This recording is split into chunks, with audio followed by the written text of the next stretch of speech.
हाँ जी, अपना next video में अपना कूलिंग। हाँ, कूलिंग क्या है? कूलिंग इंजन की अतिरिक्त गर्मी को कम करना। इंजन की अतिरिक्त गर्मी, इंजन का टेम्परेचर ड्यूरिंग पावर स्ट्रोक के दौरान हमारा इंजन का तापमान जो है 700 से 900 डिग्री सेल्सियस तक पहुंच जाता है, जो बहुत खतरनाक होता है अगर कूलिंग सिस्टम ना। तो कूलिंग सिस्टम क्या करता है? इंजन की सिर्फ 30% गर्मी, अतिरिक्त गर्मी को ही कम करता है कूलिंग सिस्टम। और कूलिंग सिस्टम में अपना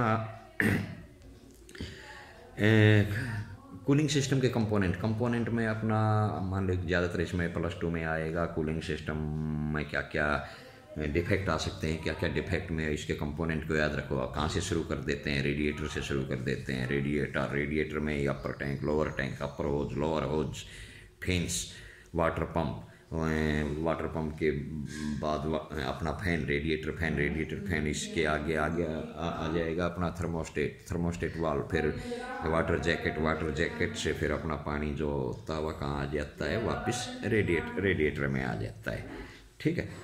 कूलिंग सिस्टम के बाद अपना अगर डिफेक्ट लिखना हो तो एक एक आइटम को पकड़ो, एक एक पार्ट को पकड़ो, एक एक कंपोनेंट को पकड़ो और उसके बारे में हम लिखते रहेंगे तो कूलिंग का आ जाएगा। अब आ गया MPFI, multi point fuel injection. क्या है MPFI? इसका एडवांटेज क्या है? एडवांटेज इसका किसी भी चीज़ का एडवांटेज मतलब लाभ, इसके फायदे। एडवांटेज 3 चीज़ तो लिखनी है, किसी के भी फायदे आ जाएं अपनी गाड़ी में। माइलेज, पिकअप और परफॉर्मेंस। ठीक है। इसमें MPFI में और क्या रहेगा? सेंसर रहेगा, ECM रहेगा। ECM engine control module. Sensor कौन कौन से? CKP crankshaft, crank angle sensor, AMF air mass flow sensor, coolant sensor and oxygen sensor. अब CRDI common rail direct injection. Common rail सामान्य एक रेल नल की टाइप होती है, नली टाइप रेल, ऐसे लाइन है और लाइन में कॉमन सबके लिए कॉमन हो जाएगी। कॉमन रेल डायरेक्ट इंजेक्शन क्या है? सिर्फ फ्यूल सप्लाई सिस्टम ही है। फ्यूल ये आजकल MPFI गाड़ियों में में है, मॉडर्न व्हीकल में। और इसमें क्या है? इसमें सिर्फ अलग क्या है उससे? सेंसर है और ECM है। फ्यूल सप्लाई सिस्टम ये सारी चीज़ें हैं। अपना फ्यूल टैंक है, फ्यूल पाइपलाइन है, फ्यूल फिल्टर है, फ्यूल पंप है और फिर इंजेक्टर या नोजल क्या है? बारीक फाइन ऑटोमाइज्ड फॉर्म। ठीक है। इसमें इसके अलावा क्या चीज़ अलग है? सेंसर और ECM। इसके फायदे लिखने हैं तो वही फायदे, माइलेज, पिकअप, परफॉर्मेंस, इंजन को ओवर हीट से बचाता है, सबको बराबर फ्यूल मिलता है, सभी सिलेंडरों में फ्यूल की वेस्टेज नहीं होती, ओवर हीटिंग नहीं होती, ये इसके फायदे हो जाएंगे। अब ट्रांसमिशन सिस्टम, ट्रांसमिशन शब्द नाम आते ही दिमाग में क्या चीज़ आएगी? Gear box. एक चीज़ गियर बॉक्स के आगे है, गियर बॉक्स के पीछे आगे क्या है? Clutch assembly. और गियर बॉक्स के साथ शाफ्ट कौन सी लगी है? Propeller shaft. Clutch assembly, gear box और प्रोपेलर शाफ्ट, यही है ट्रांसमिशन में। क्लच असेंबली में क्लच प्लेट, प्रेशर प्लेट और बेरिंग, क्लच बेरिंग, 3 ही चीज़ होती हैं। ठीक है। और हाँ, हम इसमें एक डायाफ्राम क्लच आ गया आजकल। डायाफ्राम क्लच क्या है? डायाफ्राम क्लच कुछ नहीं है। डायाफ्राम क्लच में डायाफ्राम स्प्रिंग की जगह, कॉइल स्प्रिंग की जगह डायाफ्राम स्प्रिंग होते हैं। जो स्प्रिंग होते हैं, कॉइल स्प्रिंग होते हैं, उसकी जगह डायाफ्राम होता है, डायाफ्राम स्प्रिंग होते हैं। ठीक है। कॉइल स्प्रिंग की जगह। और इसमें क्या है? स्मॉल इन साइज, आकार में छोटी होती है। ये आकार में छोटी होगी तो इसकी हाउसिंग भी छोटी रहेगी, स्मॉलर हाउसिंग रहेगी। कॉम्पैक्ट डिजाइन रहेगा और इसकी मेंटेनेंस भी कम रहती है, रख रखाव कम रहता है। अब आ गया हमारा डिफरेंशियल। जो हमारी प्रोपेलर शाफ्ट एक सिर्फ गियर बॉक्स से, दूसरा सिरा कहाँ रहता है? डिफरेंशियल, फाइनल ड्राइव और रियर एक्सल, एक ही चीज़ है। ठीक है। डिफरेंशियल में 3 गियर को याद रखो, crown gear, sun gear, star gear. और इस डिफरेंशियल का काम क्या है? एक तो speed reduction at 90 degree angle. और जब हम टर्न करते हैं, गाड़ी को टर्न करते हैं तो अंदर वाला पहिया बाहर वाले पहिए की अपेक्षा कम गति से घूमता है। ठीक है। ये डिफरेंशियल में आ गई। इसके बाद अपना ऑटोमेटिक ट्रांसमिशन सिस्टम। और ट्रांसमिशन सिस्टम तो अब ऑटोमेटिक आ गया। ट्रांसमिशन मतलब गियर बॉक्स। ऑटोमेटिक मतलब क्या है? इसमें क्लच नहीं रहती। क्लच की जगह क्या रहेगी? Torque converter. क्लच की जगह टॉर्क कन्वर्टर रहता है, और इसमें एक फ्लूइड रहता है। फ्लूइड मतलब तरल पदार्थ, उसको बोलते हैं ATF, ऑटोमेटिक ट्रांसमिशन फ्लूइड। और ऑटोमेटिक ट्रांसमिशन सिस्टम दो प्रकार का होता है, AMT CMT automated manual transmission और CVT कंटिन्यूअस वेरिएबल ट्रांसमिशन, दो प्रकार का ये हो गया। उसके बाद हमारा आ गया सस्पेंशन सिस्टम। सस्पेंशन सिस्टम बहुत बार करवाया है। सस्पेंशन सिस्टम दिमाग में आते ही हमारी कमानी और शॉकर, जो कमानी लीफ स्प्रिंग और शॉक ऑब्जॉर्बर। लीफ स्प्रिंग को क्या बोलते हो तुम? कमानी बोलते हो। क्या काम है कमानी? और इसके झटकों से बचाता है, टूट फूट से बचाता है, आरामदायक यात्रा का अनुभव करवाता है, गद्दे जैसा प्रभाव देता है, पहियों की पकड़ सड़क से बना के रखता है, गाड़ी की स्टेबिलिटी की स्थिरता को बना के रखता है, सेंटर ऑफ ग्रेविटी को बना के रखता है, टूट फूट से बचाता है। ये सस्पेंशन है। सस्पेंशन में क्या है main? Leaf spring. Leaf spring को क्या बोलते हैं? कमानी। कमानी के क्या है? कहाँ लगी रहती है? अपने चेसिस में, ठीक है, पहियों के पास इधर रहती है लीफ स्प्रिंग। ऊपर वाला जो लीफ मतलब पत्ता, जो पत्ती होती है उसको मेन लीफ बोलते हैं, ऊपर वाले को। इसमें बीच में क्या रहेगा? सेंटर बोल्ट रहेगा, साइड में यू बोल्ट रहेंगे, किनारों पे एक सिरा इसका सेक्कल से रहता है, ठीक है, सेक्कल रहता है। सेक्कल क्या है? सेक्कल एक युक्ति है जो कमानी के पट्टों से वाहन पर पाई जाती है, कमानी के पट्टे से वाहन पर पाई जाती है। सेक्कल को कमानी के एक सिरे पर लगाया जाता है, लचीला रहता है, टायर को सड़क पर बनाते हुए आगे पीछे होता रहता है, इसको वेल्ड नहीं करते, ठीक है, इसको, ठीक है। सस्पेंशन के बाद हमारा आ गया steering linkage. Steering gear box, सबसे पहले steering wheel, steering rod, steering column, फिर बीच में अपना यूनिवर्सल जॉइंट, फिर steering gear box. Steering gear box के बाद हमारा रहेगा ड्रैग लिंक या पिट मेन आर्म, फिर tie rod, ball joint, steering arm, stub axle क्या है? स्टब एक्सल एक छोटी शाफ्ट है जिस पर किंग पिन और बॉल जॉइंट की सहायता से आगे वाले पहिए लगे रहते हैं। अब व्हील अलाइनमेंट, व्हील को एक सीध में रखना, व्हील अलाइनमेंट है।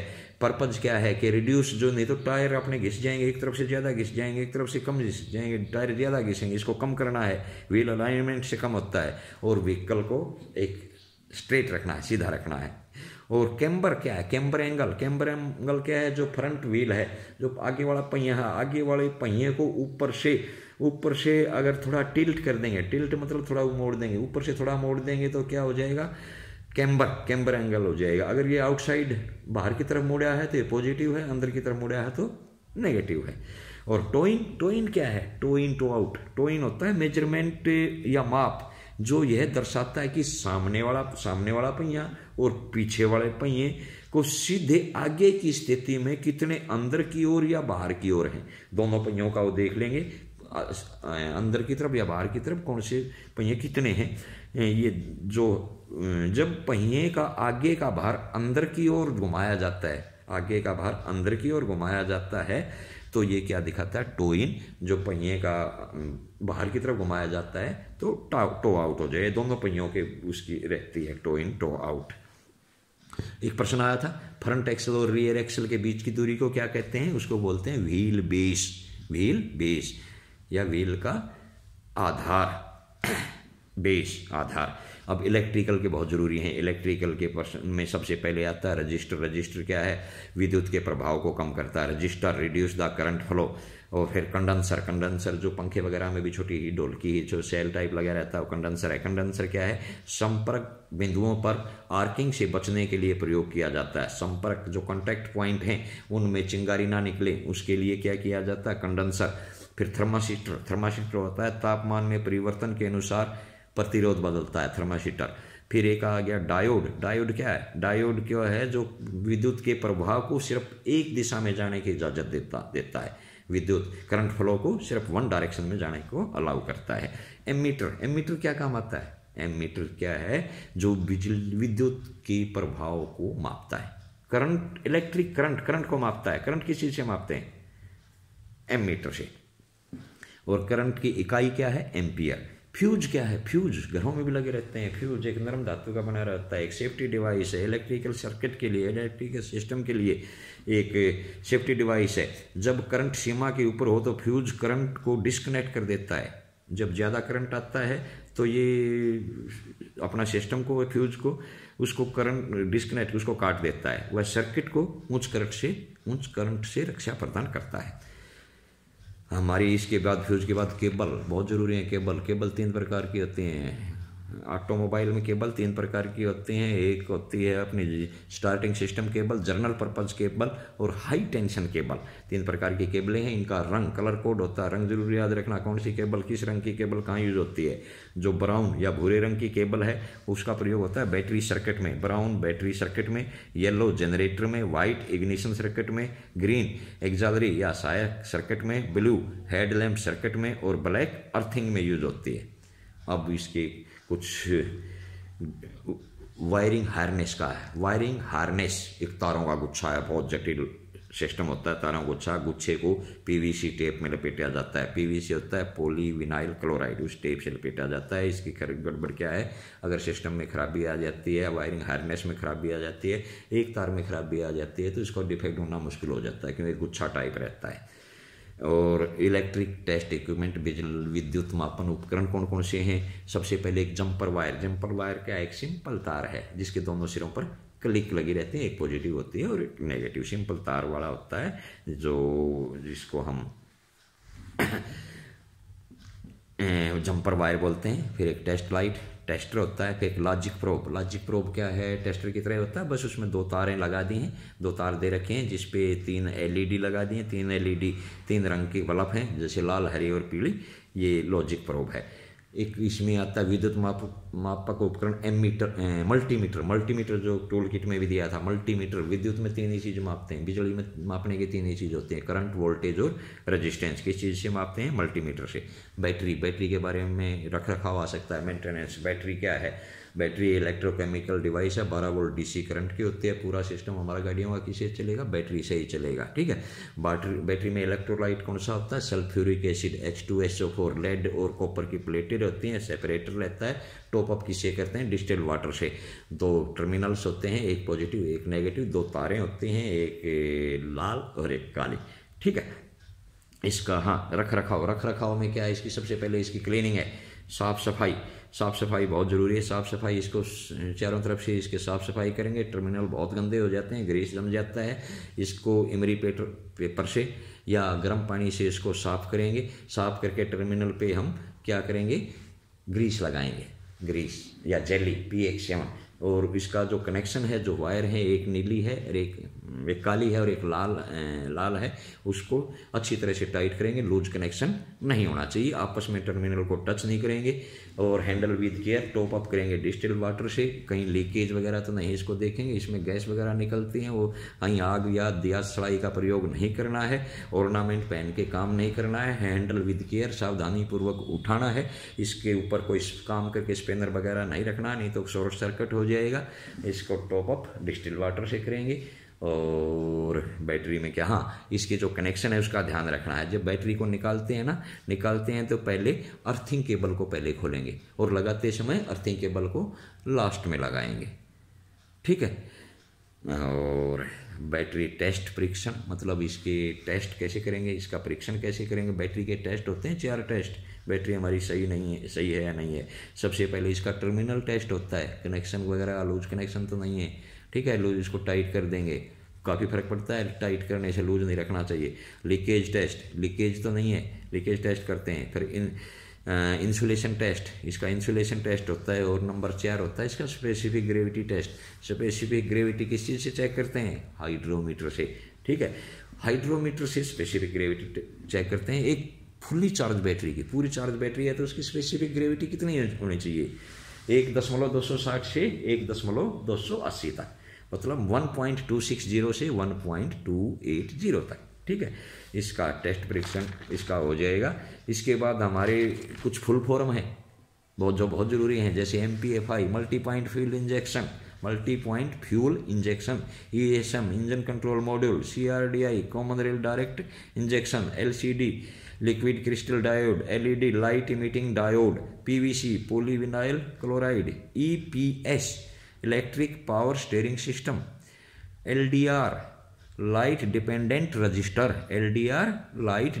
Register, CRT cathode ray tube, turbocharger की स्पीड कितनी होती है, 1.5 लाख RPM, 1,50,000 RPM। इसके बाद हमारा 10 नंबर का एम्प्लॉयबिलिटी स्किल से आएगा, छोटे छोटे क्वेश्चन आएंगे। एम्प्लॉयबिलिटी स्किल में कुछ नहीं है, कम्युनिकेशन सिस्टम है, कम्युनिकेशन संवाद संचार बातचीत का तरीका। कम्युनिकेशन 3 प्रकार का है, वर्बल, नॉन वर्बल और विजुअल। इसके फिर हमारा इसमें आ जाता है management, self management, self control, ये सेल्फ मैनेजमेंट है। हाँ, प्रभावी संवाद में एक तो इसके इफेक्टिव कम्युनिकेशन में 7 C होते हैं, 7 C's, और प्रभावी संवाद में 3 चीजें, क्लियर, कॉन्साइज और एक्यूरेट। एकदम क्लियर, स्पष्ट, संक्षिप्त और स्टिक होना चाहिए। और स्ट्रेस तनाव प्रबंधन का इसमें आ जाता है। सेल्फ मोटिवेशन, स्वेच्छा से कार्य करने के लिए प्रेरित करना। सेल्फ अवेयरनेस, आत्म जागरूकता, कुछ फुल फॉर्म है, FFM 5 factor module, GCW green collar worker, UNEP united nation environment programme, ICT information and communication system, NSQF national qualification framework, GPS global positioning system, OHV overhead valve, OHC overhead cam, DIS driver information system, SHOC single overhead cam shaft, SHOC single overhead cam shaft, RPM round या revolution per minute, AMT CVT क्या है, automatic transmission 2 प्रकार के होते हैं, AMT automatic manual transmission, CVT continuous variable transmission. आज के लिए इतना ही, 2 वीडियो बनाई है, बड़ी मेहनत से बनाई है, बड़ी मुश्किल से बनी है क्यों सुबह से शुरू हुआ था, कुछ डिलीट करने के बाद तब मेरा स्टोरेज पूरा हुआ है, ठीक है। और ये इतनी ज़रूरी है, इनको 3-4 बार देखोगे, पास होने की गारंटी मैं लिया। पास अकेले पास नहीं, अच्छे नंबर आएंगे, पूरा सिलेबस कवर हो गया, इसी में से आना है ज़्यादातर। हाँ, लिखना अपना है, जो बड़े क्वेश्चन है ये नहीं कि एक लाइन लिख के मेरा तो हो गया, छोड़ आते हैं, नहीं, सारे के सारे प्रश्न करने हैं। एक चीज़ का ध्यान रखो, जो